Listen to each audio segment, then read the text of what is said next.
Amigas, amigos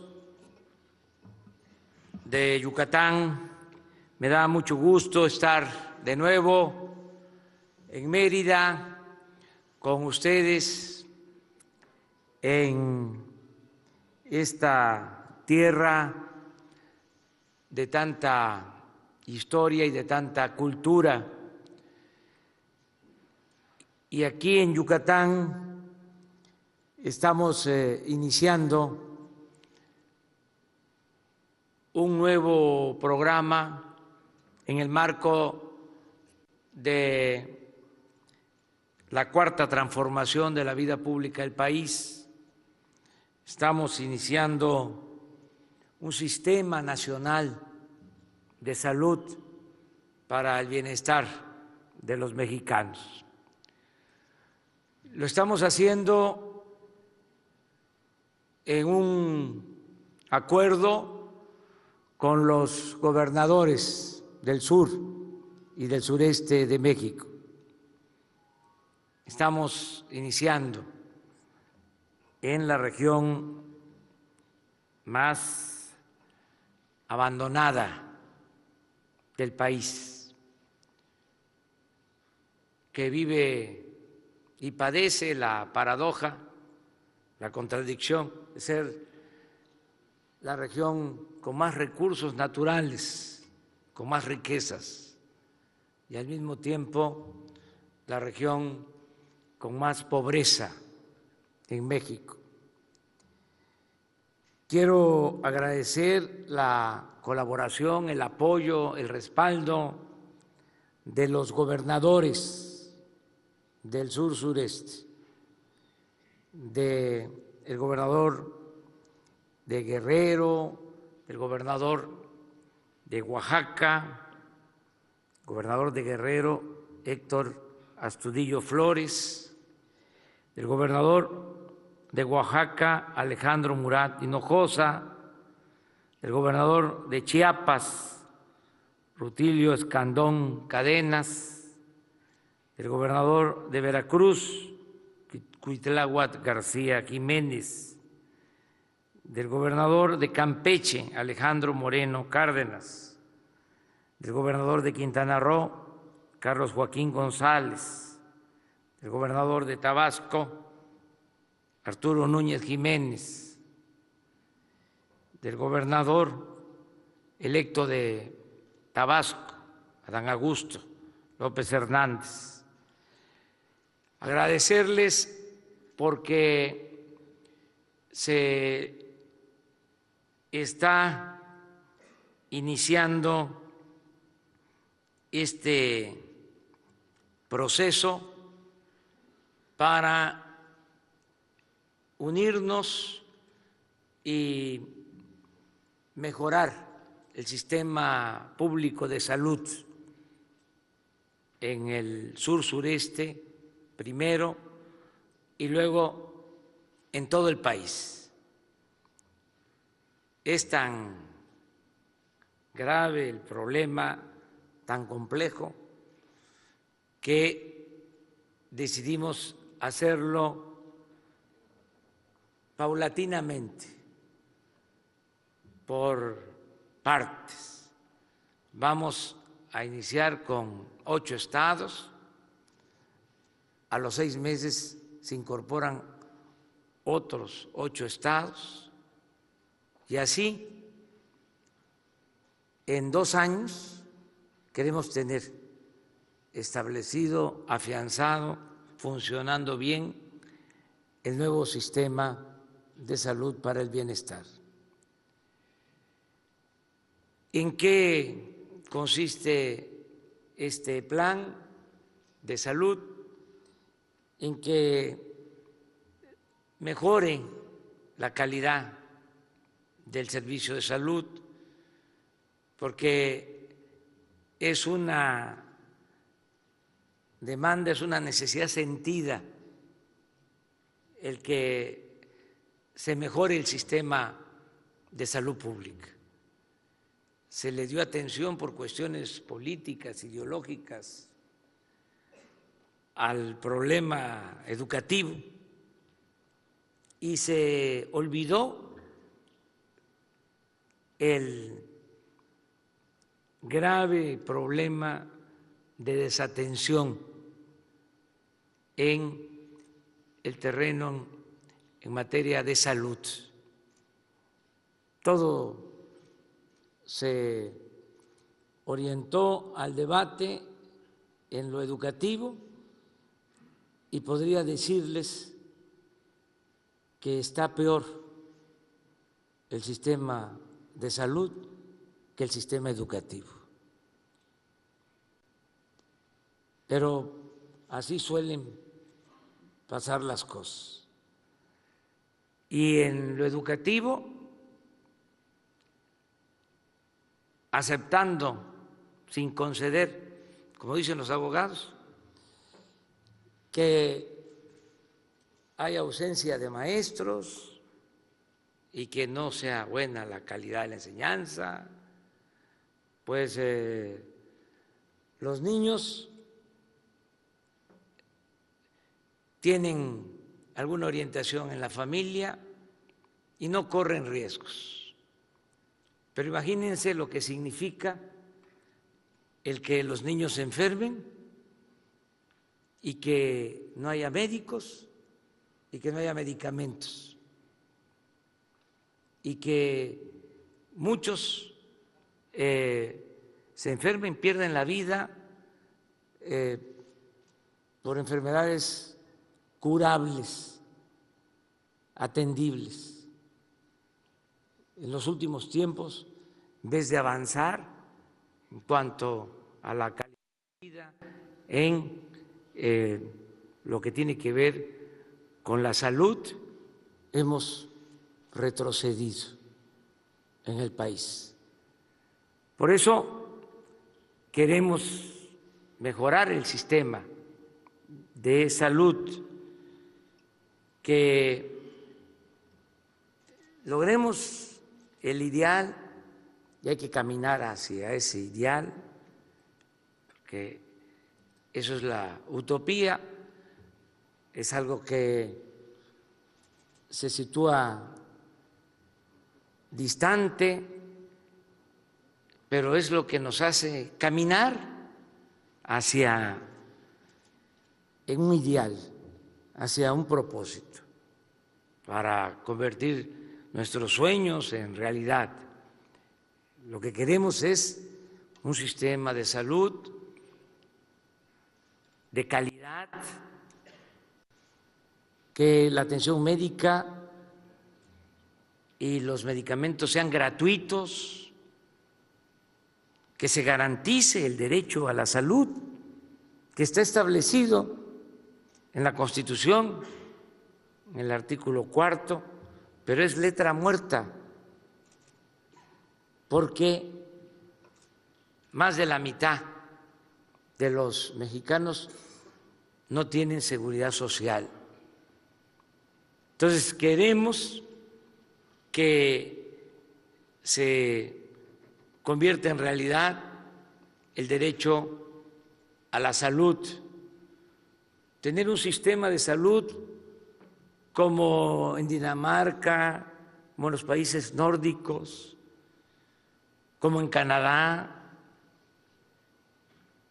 donde está establecido el estado de bienestar y la salud es un derecho, la atención médica, los medicamentos gratuitos a todos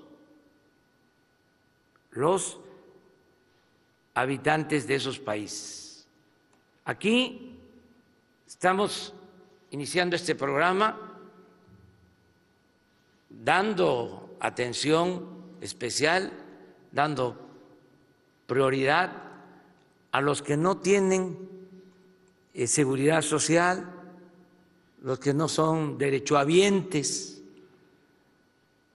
que también se requiere la atención a los derechohabientes, porque eso es a veces, no a veces, siempre relativo, lo del derechohabiente. Muchos trabajadores son inscritos en el Seguro Social, porque así lo establece la ley. Los empresarios los inscriben, los comerciantes, los patrones, para cumplir con la ley, pero termina el contrato, termina la obra y ya dejan de tener el derecho a la salud, y son muchos los que solo tienen la seguridad social de manera temporal o transitoria. Pero bueno, ellos tienen ese derecho, esa oportunidad.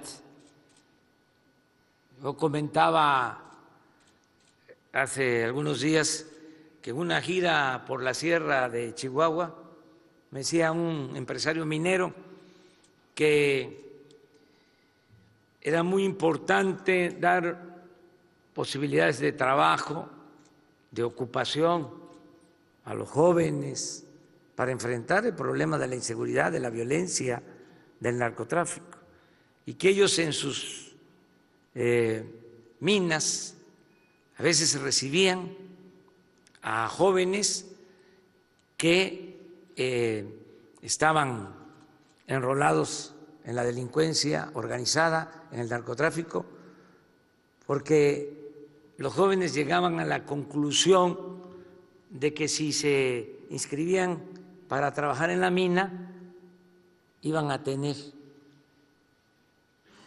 el derecho a la salud, el inscribirse en el seguro, la importancia que tiene la salud.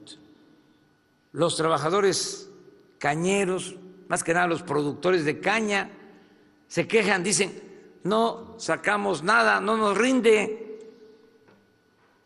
pero seguimos en esto por el seguro, porque tenemos cuando menos a la familia asegurada. Entonces, existe esa posibilidad con los asegurados, pero más de la mitad de la población no tiene ningún seguro, no tiene seguridad social. Entonces, para ellos es este programa, es para todos, pero el énfasis es atender a los que no tienen seguridad social, a los más pobres, que podamos rescatar el sistema de salud pública en todos sus niveles, desde la atención de primer nivel, que es básica, los centros de salud, las unidades médicas del seguro, que se tenga un primer nivel de atención a la salud de primera, que haya médicos en las unidades de salud, que haya medicamentos. Lo que aquí Mauricio mencionó es cierto. Una queja constante es que no hay medicinas en los centros de salud, en los hospitales, que no hay equipo, que hace falta que se tenga una buena atención en el primer nivel de atención médica. Y lo mismo en el hospitalario, en el primer nivel de atención a la salud. Ahí el propósito es integrar los centros de salud que están administrados por los gobiernos estatales con las unidades médicas del seguro, esto lo podemos lograr, que tengamos esta integración. Luego, en el segundo nivel de hospitales, pues también los hospitales de los gobiernos estatales, del gobierno federal, y para emergencias, porque si no tendríamos que hacer modificaciones a la Constitución, a las leyes, que en casos de emergencia ayuden también atendiendo los hospitales del Seguro Social y del ISSSTE, y que podamos integrar a la red de atención a los institutos de salud para atención especializada, y que empecemos a mejorar los servicios, y que empecemos aquí en el sur-sureste con la atención médica y los medicamentos gratuitos, y que se borre la palabra de el llamado cuadro básico de medicamentos. Es derecho a la salud, derecho a todos los medicamentos, no al cuadro básico solamente. Les comento, hace 3 días nos reunimos y se tomó la decisión, vamos a la atención médica, a los medicamentos gratuitos, y alguien dijo, es que debemos de acotar que sea solo el cuadro básico, y se argumentó de que había medicinas que costaban muchísimo, que no estaban en el cuadro básico, y que además el cuadro básico no era tan básico, que era un número importante de medicamentos. Eso antier, aquí como le consta a Germán, y en la reunión que tuvimos, y a Jorge Alcocer, a los que estamos viendo esto. Y ayer me llega un reporte de un actor importantísimo que ha trabajado toda su vida en la industria del cine, un actor de primer orden que tiene cáncer, y su esposa manda el recado de que está siendo atendido en el Instituto de Nutrición, no en cualquier hospital, y que ahí en el Instituto de Nutrición le recetan una medicina que no está en el cuadro básico, pero que cuesta muchísimo, y que cómo le van a hacer o cómo les ayudamos. Subrayo el Instituto de Nutrición porque es de los mejores institutos, los mejores centros de salud. O sea, si le están recomendando un medicamento que no está en el cuadro básico, lo están haciendo porque lo necesita, porque es necesario, ¿sí?, el medicamento. Entonces, sí, cuesta el medicamento, pero este es un asunto que tenemos que resolver entre todos. ¿Qué? Entonces, no vamos a tener medicamentos para estos casos. ¿Qué va a pasar con los pacientes que necesiten este tipo de medicamentos? Como cuestan mucho, entonces no vamos a proporcionarlos, o nos metemos a la racionalidad y a la ciencia pura de decir, ¿y para qué? ¿Por qué invertir en eso tanto? Mejor invertimos en la prevención, mejor invertimos en que los que padecen de desnutrición tengan alimentos y así no se enfermen. Es todo un tema, como el tema de desahuciar cuando se llega a una realidad triste de que no hay opciones, no hay alternativas. No es decir, a ver, ya, llévense al paciente a su casa. ¿Por qué no implementamos algo para el bien morir? ¿Por qué no? La asistencia, todo eso no está considerado en la atención a la salud. Entonces, son cuestiones muy importantes que tenemos que resolver entre todos. Lo que acabamos de firmar ahora, les aclaro, es un acuerdo general, es la intención de trabajar juntos y de ponernos de acuerdo para sumar recursos, voluntades, esfuerzos y luego, pero pronto, muy pronto, llegar ya a los detalles de cómo sería la integración.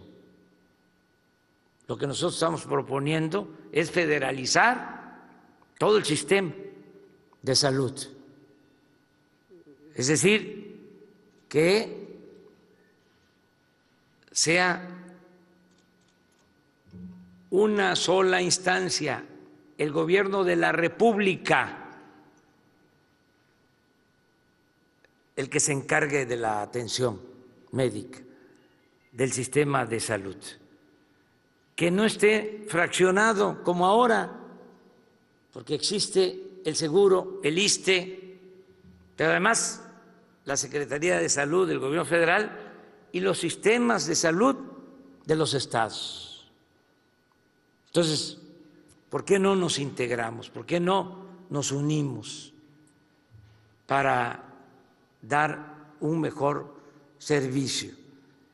Y repito, hay muy buena disposición de los gobernadores, porque si no estuviesen ellos de acuerdo, no lo podríamos hacer. Desde luego, si se reforma la Constitución, si se reforman las leyes, se podría federalizar el sistema de salud, pero eso es hacer las cosas a la fuerza y no queremos que sea de esa manera, nunca lo vamos a hacer de esa forma. Afortunadamente los gobernadores son muy sensibles a este tema, porque ellos pues lo están sintiendo, ellos están recogiendo los sentimientos de la gente y hay el acuerdo de que se unifique todo el sistema de salud. Si logramos esto, va a ser extraordinario. Mauricio decía que no es fácil, tiene toda la razón, es un asunto complejo, porque tenemos que contar con el apoyo también de los trabajadores del sector salud. Necesitamos contar con el apoyo de médicos, de enfermeras, de todos los trabajadores del sector salud, porque va a implicar llegar a un acuerdo para ir regularizando a miles de trabajadores eventuales. Hay trabajadores de la salud que llevan 20 años trabajando por contrato, por honorarios. Entonces necesitamos ya enfrentar esta irregularidad. Estamos hablando de alrededor de 80,000 trabajadores. Claro, no lo podríamos hacer de la noche a la mañana, pero en el acuerdo definitivo hay que establecer el compromiso de que de manera paulatina tenemos que ir basificando a los trabajadores de la salud y tenemos también que ir homologando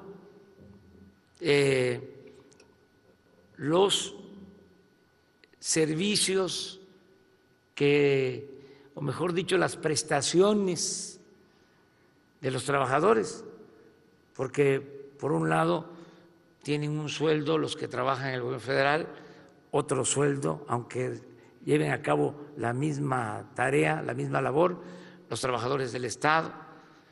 Entonces, tenemos que ponernos de acuerdo, pero vale la pena el que se convoque a todos y que logremos al final tener un sistema de salud integrado, de calidad y gratuito, que se garantice de verdad en los hechos el derecho a la salud. Esto sería algo extraordinario, el que logremos hacer realidad el derecho a la salud. Y hay condiciones inmejorables porque hay la voluntad política, la gente lo pide. Acaba de haber una consulta sobre los programas prioritarios que vamos a llevar a la práctica. Se le preguntó a la gente sobre 10 programas prioritarios: el Tren Maya, la refinería de Dos Bocas, el proyecto del Istmo, el apoyo a personas con discapacidad, el aumento de la pensión para los adultos mayores al doble. Y saben, de los 10 programas, el que sacó más votación, el más aceptado, fue el de la atención médica y de medicamentos gratuitos. Le ganó al programa de apoyo a adultos mayores, que llevas 20 años siendo el programa mejor evaluado del gobierno por la sociedad. Entonces, la gente quiere que se resuelva esto, que garanticemos el derecho a la salud. Y me da mucho gusto que iniciemos aquí en Yucatán este plan. Yo voy a estar viniendo con ustedes, ayúdennos, les convoco para que lo hagamos todos juntos y que nos reunamos periódicamente los que estamos aquí para ver resultados, para ver si avanzamos, no avanzamos, cuáles son los obstáculos que tenemos. Hay también como ventaja ahora que se van a destinar alrededor de 22,000 millones de pesos adicionales para los 8 estados, para este programa. Entonces, esto tiene que significar una mejora sustancial en todo el sistema de salud. Es un fondo que existe para la salud de alrededor de 90,000 millones como existe un fondo para el petróleo, no hemos utilizado el fondo del petróleo, vamos a invertir para extraer más petróleo porque hace falta, es urgente, se nos está cayendo la producción petrolera, pero lo vamos a hacer con recursos que se están liberando del plan de austeridad republicano. Pero en el caso de la salud sí vamos a utilizar este fondo y lo que proporcionalmente le corresponde a los 8 estados es del orden de 25,000 millones adicionales a lo que va a tener de presupuesto para salud el gobierno de Yucatán o los gobiernos de los 8 estados, adicional a lo que va a tener de presupuesto la Secretaría de Salud del gobierno federal, adicional a lo que va a tener de presupuesto el Seguro Social, el ISSSTE, de 22,000 a 25,000 millones adicionales, para que este plan dé resultados y se garantice la atención médica y los medicamentos gratuitos. Por eso nos dio mucho gusto estar aquí, anunciar este plan aquí en Yucatán y reitero, ayúdennos, les convoco a que lo hagamos juntos para que mejore todo el sistema de salud pública en nuestro país. Muchísimas gracias de todo corazón.